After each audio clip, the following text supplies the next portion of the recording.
Alright, what's going on, you guys? Welcome to Real Madrid Hub. Again, I'm your host, Dr. Jota, and pay attention because in this video I will be talking about something really important, and it is regarding to the European Super League.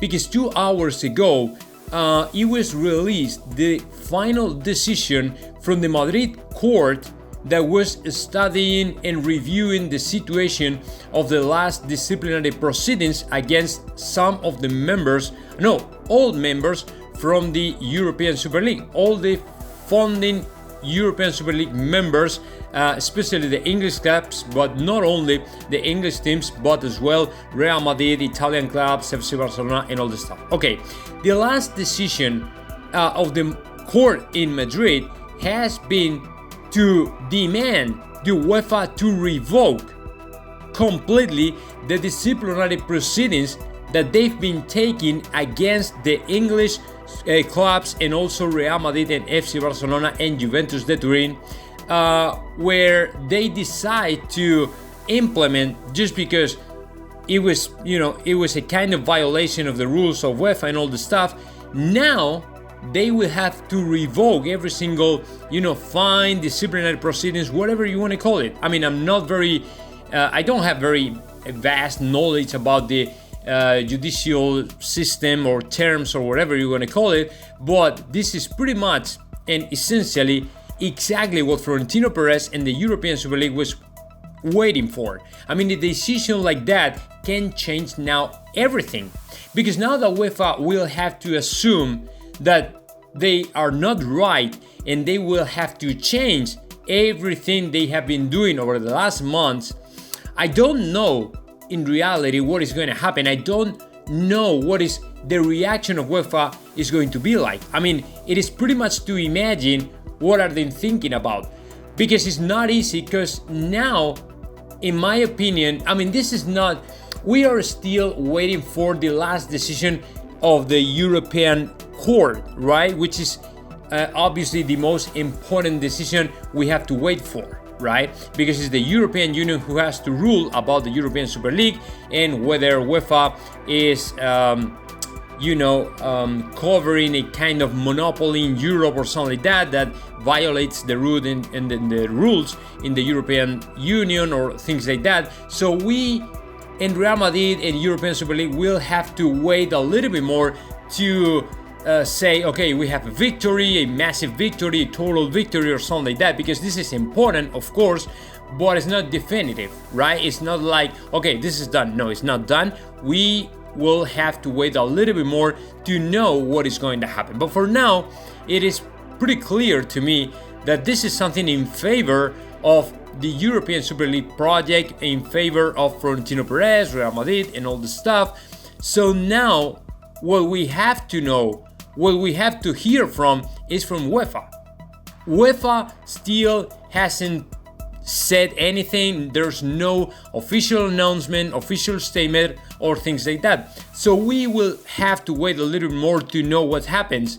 On the other hand, we have known about Real Madrid, Juventus de Turin, and FC Barcelona, who made an official statement, of course, saying that they are okay with that. They are super happy to hear that the court it's okay with the project, and the court has decided to give them the reason and say, okay, these guys are right. UEFA doesn't have the right to punish and fine the other teams and the European Super League teams, because it is not fair, it is not right, it goes against the law and things like that. So essentially they are so happy with the decision, and that's why they made a official statement together, saying we're standing together in this thing, in this project, and all the stuff. So I mean, it's pretty clear that it's good for the European Super League.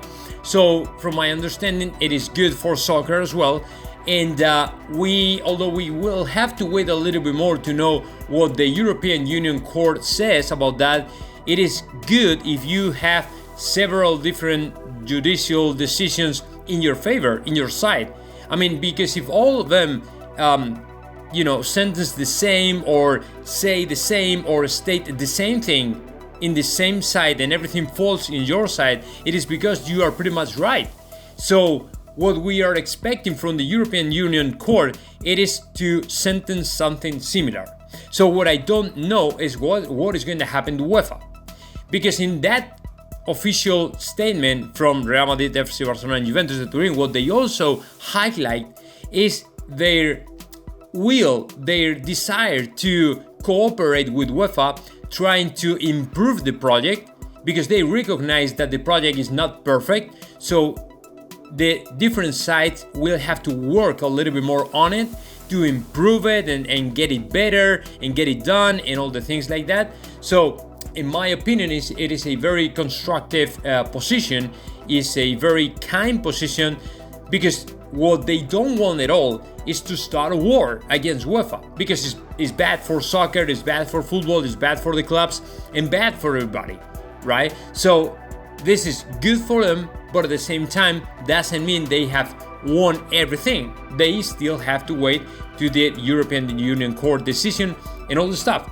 So although it is pretty much interesting, in my opinion, this is a turning point in the project of the European Super League, and now we are getting closer to see the delivery, how the European Super League is born in the next months. I don't know, maybe the next months, maybe the next year, still don't know. We still have to wait, but of course, again, like I said, it's very good news for Real Madrid and for the European Super League. So now let's move on and let's keep talking about something different. Let's keep talking about more good news for Real Madrid, in this case, as far as Gareth Bale and his position as a foreigner within the European Union. As you know, after Brexit, right now all the players that were born in the UK are kind of, non-European Union citizens, and their positions are kind of, foreigners, so they need a passport, and that's a problem. In Real Madrid case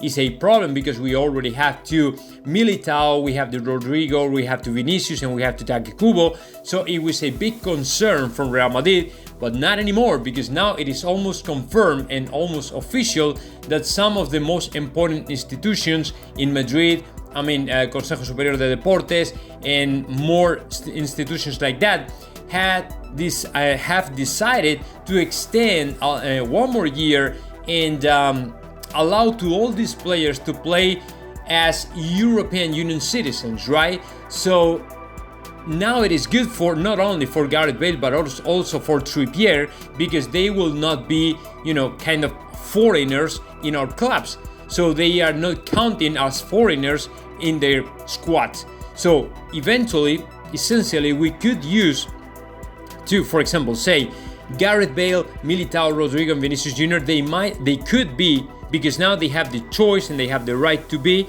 they could be together in the same starting 11 with no problems, no conflicts, no violations of the rules and things like that. So that's why it is very good news for Los Madridistas. It is very good news for all the UK players that are playing right now in the European Union. So now let's move on and let's talk about the last news I have for you all, which is regards to the contract that David Alaba has signed with Real Madrid, because Der Spiegel, the German newspapers, has released all the numbers regarding to the German player contract in Real Madrid and how much was for Real Madrid to sign David Alaba this summer, last winter, because as you know, Real Madrid didn't have to pay any single euro to Bayern Munich because David Alaba was in his last year contract, but it is pretty obvious that every single time a player comes for free, the club will pay the,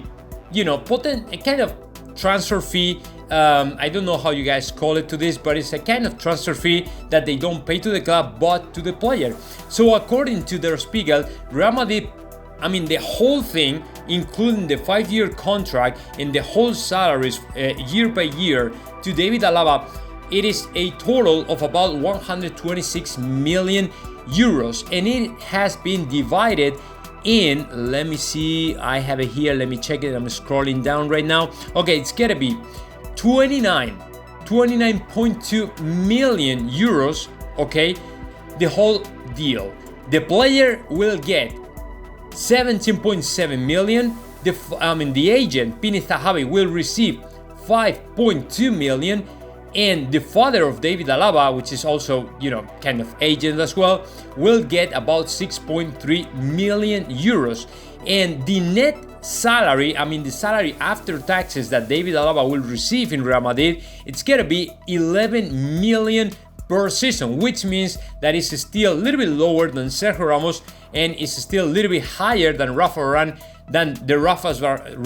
will have in Manchester United. Still good though. Very good number. I wish I could have a salary like that. And but still is not. David Alaba will not top the list of the players with the highest salaries in Madrid, because these positions are for Eden Hazard and Gareth Bale, who still are making about 15 million euros after taxes in Madrid. So that, those are all the numbers of David Alaba contract in Real Madrid. I think that, I hope you found this information, reliable, and of course you like it and all the stuff. So hit the subscribe button and see you in the next video.